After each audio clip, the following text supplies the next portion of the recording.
Police ने जो है हमको परेशान किया तो फिर हम डाकू बन गए और क्या करें। पर पहले की ऐसी डकैती गवर्नमेंट भी उनसे हार गई थी। मलखान का जब गिरोह आया था 80 आदमी थे गैंग में उनकी में। झुंड में यहाँ बताए और एक पहरेदार रातों ऊपर डांड टीला पे उसने कलेक्टर का ही बच्चा पकड़ लिया था। कलेक्टर का बच्चा पकड़ लिया था। दोस्तों, चंबल की कलकल करती धारा और उससे सटे मीलो बीहड़ में आज हम मौजूद हैं। और जिस बीहड़ में कभी डाकू रहा करते थे, बड़े बड़े डाकू जिनके ऊपर लाखों रुपए के इनाम रहते थे, उन डाकू को पकड़ने के लिए उत्तर प्रदेश की पुलिस, मध्य प्रदेश की पुलिस, राजस्थान की पुलिस खोजती थी उन डाकुओं को। लेकिन वो डाकू इन बीहड़ों में छुप जाते थे। और कैसे रहते थे वो डाकू, क्या करते थे वो डाकू, क्यों वो डाकू बन गए, इन सभी चीज़ों पर आज बात करेंगे। तो आज बाबा हैं हमारे साथ। बाबा उन समय डाकुओं को आपने देखा भी है, बाबा डाकुओं के साथ भी रहते थे, बाबा डाकुओं को देखे भी थे और बाबा डाकुओं के बारे में जानते भी हैं, क्योंकि बाबा इसी स्थान से आते हैं। कहा जाता है कि बीहड़ और बंदूक का रिश्ता हमेशा से बना रहा। तो डाकू की काहेगी, तो डाकू प्यारे हथियार के डाकू की काहेगी। चंबल तो तो चंबल यमुना की जो सहायक नदियां हैं, यमुना की सहायक नदी यमुना को विस्तार रूप देती है। चंबल को पानी इतना साफ है कि पैसे डाल दो को पैसा भी दिखेगा, एकदम साफ नीला जग, बहुत बेसो साफ पानी है। जमुना को गंदो मिलेगा, गंगा जी को गंदो मिलेगा, ये कुछ एकदम साफ है। दिख रहा है सफेद सा, वो एमपी में ही है, वो एमपी का मंदिर है। ये एमपी का मंदिर है और यहाँ से 10 किलोमीटर के दायरे में आपको राजस्थान लगेगा। अच्छा, 10 किलोमीटर आगे इस रास्ते जाएंगे। ये रास्ता मैं चाहता हूँ जरा अपने कैमरा पर्सन को दिखाएं। आज भी देखिए ये कच्चा रास्ता, ये कच्चा रास्ता आगे चला जाएगा राजस्थान को। बीहड़ का मतलब होता है जिसका ऊंचा टीला और जिसका कोई आकार ना हो। देखिए वहाँ पे भी कुछ लोग बैठे हुए हैं, बाबा लोग हैं। इसको क्या बोलते हैं? जाते प्रवती बोलता है, कीकड़ा बोलता है, कीकड़ा भी बोलते हैं। और जैसा गामन की भाषा में जाते जेल्लू बोलता है। बीहड़ कैसे दिखता है आप ये देखिए, ये कटीली झाड़ियों के बीच में कई मीलों दूर तक, बहुत लंबा दूर, आप जिधर भी आपकी निगाहें जाएंगी आप देखते रहेंगे बीहड़ का ही दृश्य आपको दिखेगा। अच्छा बाबा, इसका पहचान कोई नहीं कर पाता। कहते हैं कि जो बहुत ज्यादा रास्ता जानता हो वो भी रास्ता भूल जाता है इन बीहड़ों में। बीहड़ के डाकू जो थे वो, उनको आप लोगों ने देखा है तो कहते थे डाकू जिसके ऊपर खुश हो जाते थे उसको सब कुछ दे देते थे, खजाना भी दे देते थे। अरे कहूँ नहीं दे देते वे खजाना फजाना तो, पर भैया ये है कि रोटी फूटने के दाम फाम दे देते है और कुछ नहीं। दाम दे देते थे। अच्छा बाबा, कभी स्थानीय लोगों को डाकू लूटते भी थे क्या? नहीं, यहाँ के स्थानीय लोगों को नहीं लूटते थे। वो क्यों डाकू बन गए, कैसे बन गए? क्योंकि आप लोगों की बातचीत होती थी कभी डाकुओं से? हाँ बातचीत होती थी। बातचीत तो भी क्या होती। क्या बताते थे डाकू लोग कि कैसे हम डाकू बन गए, क्यों वो डाकू? ये थे कि पुलिस ने जो है हमको परेशान किया तो फिर हम डाकू बन गए और क्या करें। अच्छा, डाकू लोगों का घर परिवार भी होता था, वो घर परिवार जाते थे कभी मिलने?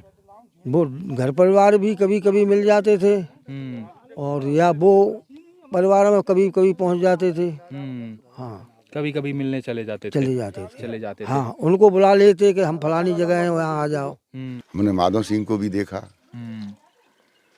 और जंगजीत को भी देखा। उस समय तो बहुत डाकू थे। तो इस जंगल में उनकी तमुआ भी लग जाती थी और वे रुकते भी थे और महीना 6 महीना उनके तमुआ लगे रहता है। मलखान सिंह डाकू आए तो उनके 6 महीना तंबू यहीं लगे रहे जंगल में। नीचे डंगोरा गांव है, उसके नीचे ही 6 महीना स्थायी रहे यहाँ। 6 महीना डाकू मलखान सिंह इसी बीहड़ में रहे। तो क्या करते थे बाबा जब यहाँ रुकते थे, क्या करते थे? यहाँ तो वो कहीं बाहर से अकड़े पकड़े ला बताई, बिन के मामले फामले यहीं कत्तर आता है, उनसे पैसे टका लेते। कोई गरीब होता उसको छोड़ भी देते। पहले की ऐसी डकैती गवर्नमेंट भी उनसे हार गई थी। वे स्वयं सरकार से गोली भी चलाते थे, मरते और मारते भी थे। कहते हैं लोग बीहड़ और बंदूक का रिश्ता बहुत पुराना है। और जंगल में डाकुओं से पुलिस की पेश नहीं चलती थी और वे चौरे में रहते नहीं थे, दिन में निकलते नहीं थे, रात में निकलते थे। जैसे अभी जंगल में जानवर रह रहा है, इस तरीके से वो पहले रहते थे। अब आज के डकैतों को इतना ढंग नहीं है, वे घूमते हैं फिरते हैं, उनको कोई देख नहीं पाता था। ऐसे उनकी रहन सहन थी, नीति जहाँ से रहती थी वो। औरत वगैरह को मिलते तो वे पहले ही 5 हुए थे, वे देवी की ना ही मानता है, वे महान पुरुष है। अच्छा, औरतों का सम्मान करते थे। बहुत ज्यादा पैर छूते थे, पहले तो दर्शन ही नहीं करते थे, और दर्शन हो गया तो उनके पैर छूते वो। अच्छा, औरत लोगों के पैर छूते थे वो। कोई भी जाति होती मिल जाती तो वैसे तो वो दर्शन ही नहीं करते थे, माता बहन करके उनको मानते थे। औरतों का काफी सम्मान करते थे वो। बहुत ज्यादा, बहुत बहुत ज्यादा। तो वो आशीर्वाद देती कि ऐसो आदमी कबू नहीं मरे। अब मतलब काउके मतलब जैसे पैसे वालों से धन लेते थे, पूंजीपतियों थे, और सिगू नहीं लेता है, बिन पे ऐसो लेता है थोड़ा बहुत, उनका भी काम चल जाए और उन्हें भी, गरीब आदमी को सताते नहीं थे। ऐसे पहले नियम के कुछ लोग डकैत थे। अच्छा, डाकू मान सिंह भी यहीं के थे? हाँ, डाकू भी मान सिंह भी हमने भी दर्शन करे हैं, और हमारे पिताजी ने भी किए। डाकू मान सिंह के दर्शन किए हैं हमने उनके भी, और अच्छे ही उनका वो भी नीति वाले डाकू थे।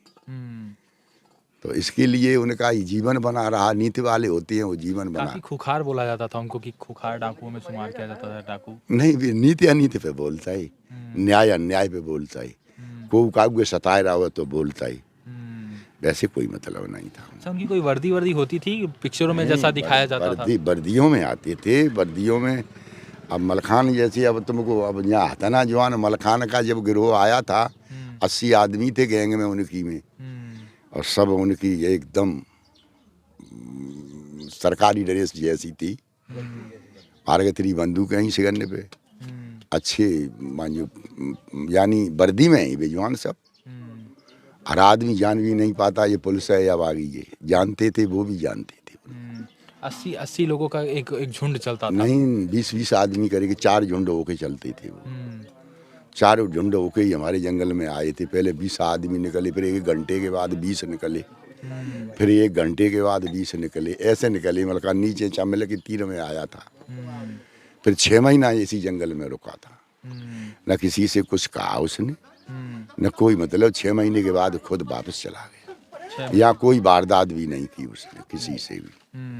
बाहर जी अपने क्षेत्र से ही अकड़े पकड़े लाया वो, यहाँ महावला करके हो पड़े। कुछ थोड़ी बहुत रह गई थी, उनके गरीब थे वो वैसे ही बढ़ा दिए इसके लिए। और नीतिवान बागी थी। पुलिस से संग्राम सरकार से गोली चलावता है भी का डटत पे का गिर जाता है, तो अब मैंने की दशा मारता है तो सौदवा से गवर्नमेंट की मारता है भी। ऐसी कहती कि वो तो कैसे बताऊँ, वो तो बाघ के तो बागी, वास्तव में ही बागी थे। अफसर भी मानते थे उनको, अफसर से बात हो जाती थी, अफसर उनको सताते थे तो अफसरों को वो सताते थे।